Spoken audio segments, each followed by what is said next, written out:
Hello, my friends. I thank you for listening to this month, the month of August's market commentary. My name is Brett Pattison. I'm from Iron Gate Global Advisors. And again, thank you for listening. I'm coming at you from the financial capital of the West, Salt Lake City, Utah, on a wonderful summer afternoon. I hope the summer's going well for everybody.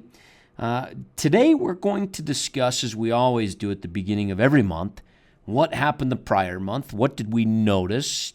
Is there anything to be concerned about in the global markets? And we'll also look forward to the month of August. And what do we expect? What may happen? And I say may because nobody ever knows for certain. What may happen in the global markets? That's what we're going to discuss in the few minutes that we have together today. Let's start with the month of July. And I'm going to bring up a picture that not only represents the markets, the global markets in the month of July, but I also think represents the psychology of many people as it pertains to the market. And I say that because I've never received, I've received more emails than I did this month, going back especially into 2008. But this month, I probably received more emails than I have in a long, long time about people worried about the market, from a psychological standpoint. And so we had two main themes in July which caused the volatility. We had Greece almost leaving the euro, the European Union. We also had China, and a fascinating story in China. I wrote about it in our blog. Check it out, IGGA.com. Click on blog. There's a whole section or a whole post on China, which is a fascinating story. But those two things combined to create for a very volatile month of July. And it was great from a trading perspective. If you're a trader, it was great, which we do a little bit, right? And definitely not day trading, but we do trade and sell options as part of our core strategy. That was great. For investors, those that are not in the trading mentality, maybe it wasn't as great as it was for the trading crowd, although the investors should have the right mentality and should not get caught up into it, into the volatility. So that's what we're going to talk about. Now, I want to take us back in time to the month of June, and I threw these headlines up in the market commentary in June, and at the beginning of the end, and I did this because I wanted to point out what this summer was going to be like, and I hopefully you listened and hopefully you prepared yourself from a psychological standpoint. If you are worried that this happens every summer, these kind of stories, the headlines change, but the volatility and the market movement remains much the same. Not exactly the same every summer, but pretty darn close from a historical perspective. And so we knew that this was going to happen. Hopefully you listened and you prepared yourself. But let's take a look at what happened in the month of July. Okay, these are the global markets. We've got the U.S., which was positive in the month of July, 2.23. We have the developed non-U.S., 2.03. Emerging markets was down 6, and that's where much of the volatility occurred. The MSCI All World Index, which is a benchmark for a large portion of our clients, was positive at 0.82. So that was the month of July. We saw most of the volatility in the emerging markets. The developed non-U.S. saw most of its volatility towards the tail end of June and very first part of July. Now, as far as year-to-date returns, and in fact, if we look at what happened, highlighting there the emerging markets with China and the government interference in China, it's been just absolutely incredible to watch how the government has propped up the stock market in a completely different way, and not even close to what the U.S. is, the Fed has been doing. And then you've got the Chinese government, which completely interfered with the sell-off and actually stopped the selling of of stocks in the Chinese market. It was absolutely insane. And more of that is in the blog. I urge you to go read it. But crazy month in the emerging markets, which is where China is. Hey, here's our 2015 year-to-date returns. S&P at 1.62. The developed non-U.S. is having a fantastic year. That's up nearly 6%. Emerging markets, again, getting hurt because of China mainly. And then you have the MSCI All-World Index, which is beating the S&P 500. And again, is a benchmark product, so we're going to list it. It's doing okay. Not having a stellar year, but it's positive, which is a good thing, right? 1.81%. So that's what the global markets did in the month of July. Let's take a look at the sectors. And a few things I'm going to highlight here. I'm not going to go through them all, but I want to highlight two positive things that we saw. I guess you could call them positive. And that is these two sectors, consumer staples and utilities, led the market returns for the month of July. And I want you to think about that for a second. As I mentioned, I'm receiving lots of emails from concerned people about the global markets. That mentality isn't just for those that I'm emailing, clients and friends and whoever is sending me those emails, but it's also it's market wide. And I say that because once you see these two sectors, and you could throw healthcare in there as well, which we'll talk about. But once you see these two sectors leading the market, you know the market is defensive and a little bit nervous, right? And you think about utilities and consumer staples. Utilities has an interest rate component to it, which we won't discuss the complexities to. So let's take consumer staples. Consumer staples are the things which everyday Americans need. Toothpaste, toilet paper, some food, right? We need those things, and we're probably not going to stop buying toilet paper. At least I hope we don't, right? And so when there's fear in the market, we move to those more defensive names, which are the Procter and Gamble's of the world, right? The Gillette's, those types of investments, wherever we can invest in those. Johnson & Johnson would be another one in the healthcare sector, right? Those staples that everybody needs. Utilities, a lot of utility companies. And so defensive means that optimism is fading, right?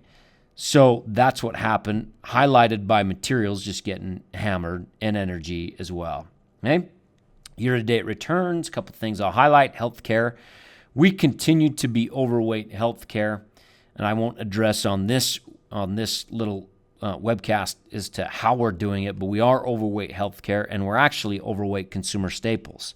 So those two decisions have worked out for us and our clients, and that's where we currently stand. A couple things that I will share with you from a bearish perspective, and that is energy, down 14% year to date.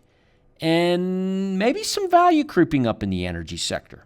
Certainly, we're dissecting that every week as we look at new opportunities to invest.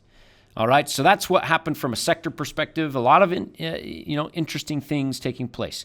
Now, from a going back to a global markets perspective, and as we look forward to the month of August, I've got to headline it this way. August, and I'll show you some different things here in just a second, but August typically is a pretty flat month. Historically, it's like minus 0.01% going back to 1926 in the S&P 500. So it's typically a flat month. That doesn't mean it's going to be flat, but that's what the historical probabilities are telling us. Okay, so when I pull up these charts, I'm going to share with you some charts, and especially for those that are maybe more visual in nature, this helps to look at. And so I've got bullish or bearish, and I have the United States. And I know that in the month of August, it's typically flat. So let's take a look with that in mind. Let's take a look at the United States. And I would say, to answer the question of bullish or bearish, we're bullish. And I say that for a couple of reasons. Number one, the trend, the direction is from lower left to upper right. right? That's bullish. And then we have this different indicator, which I've talked to many people about. If you're not familiar with it, it's just a technical indicator. We don't live and die by it, but it is important to us, and that is you have this 10 period, what we call, it's a moving average, and then you have a 40 period, which is also a moving average. Different than the 10, but they're both moving averages. And as long as that blue, that 10 is above the 40, we're bullish. All right, we're bullish. The United States is bullish. I would tell you this from a United States perspective and from a global perspective. September and October are usually not the greatest months. All right, so August, typically fat. September, October, not the greatest months. We're going to hear in the United States, we're going to hear headlines as, debt ceiling. We're going to hear interest rates, which I'll talk about in another little webcast. We're going to hear about, government getting back and politics and all this other crap like that. All this noise to create volatility, but as far as I'm concerned, still bullish in the economy. Economy is still strong. All right. Now, what about developed non-U.S.? This includes, Japan. This includes developed Europe, which certainly Greece has impact on. Greece is labeled as an emerging market, but certainly impacts this market, the developed non-U.S. And we're bullish. The blue's above the red. It's pretty simple. And not only that is, it's upper, lower left to upper right. And I really like what's happening in the developed non-U.S. It's leading the globe as far as year-to-date returns, and we are bullish. Now, what about the emerging markets? And now this is a little bit more interesting. You have, and I have it on the far right, you have a little round circle, which highlights the fact that the 10's below the 40. So that's the first thing. Now, that's not the last thing, because as you can see, that happens often with this emerging markets chart, right? The other thing is we have this red trend line going from lower left to upper right. And that's recently been broken, so we're starting to see some weakness, and I'm really looking at that 36 level, hoping that the emerging markets holds that level. But from a bullish or bearish perspective, I would say we're a little bit more bearish in the emerging markets because of China, because of the meltdown, because of the government just complete creating of chaos in China. That's why we're a little bit more bearish. And our clients, if they look at their portfolios, will know what we're talking about in our positions as far as the emerging markets go. All right, so that's where we stand from a bullish or bearish perspective globally. I would remind you this, and I pointed this out in July. I'm going to point it out again.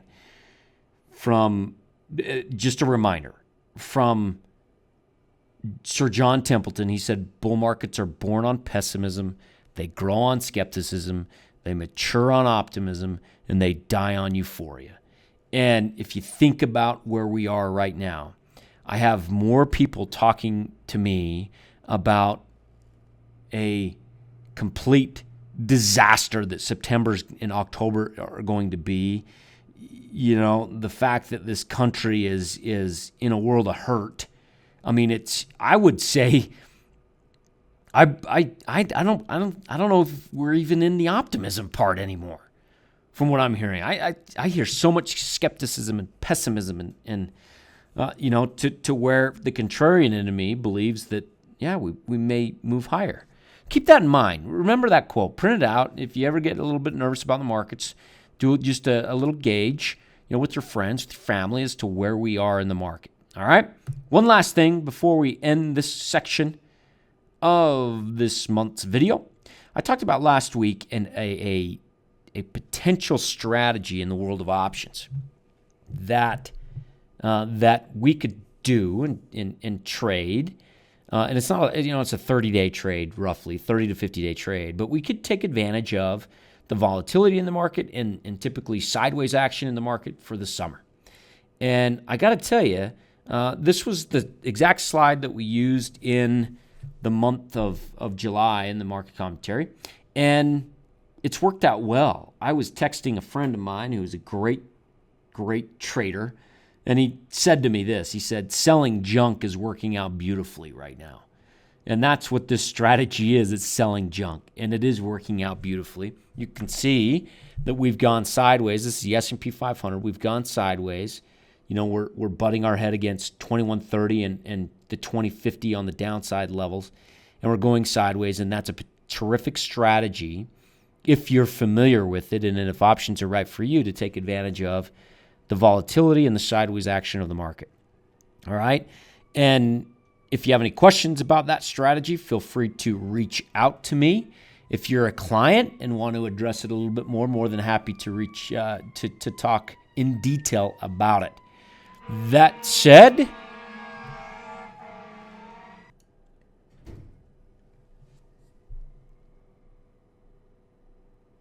here's a chart of the S&P 500 that points to the sideways moving action that we've had in the market. You can see that we're butting our head against 2130 on the upside, on the downside 2050, and that type of strategy, that iron condor, that selling of junk, works beautifully in this time of year. And if you have any questions about options as a client or just as an individual looking to get involved, feel free to reach out to me. Don't do it unless you know what you're doing. Here's my contact information. You can feel free to reach out, but certainly there has been a group of individuals among our clients who have been able to profit from that particular strategy. It doesn't hit it right every time, but it's the market conditions have been pretty darn good for it, at least this time. You can email me at brett@igga.com. There's my phone number. There's Twitter and LinkedIn as well. Reach out with any questions. This is a purely public broadcast and is not intended to be personalized financial advice for any individual's specific situation. Each individual's financial situation is unique, and the topics discussed on this broadcast should not be relied upon and or considered as personalized advice. Specific financial securities discussed are not intended to address any listener's particular financial situation and should not be considered recommendations. This is for educational purposes only. For more information, please contact Iron Gate Global Advisors at info@igga.com or by calling 888-591-0334.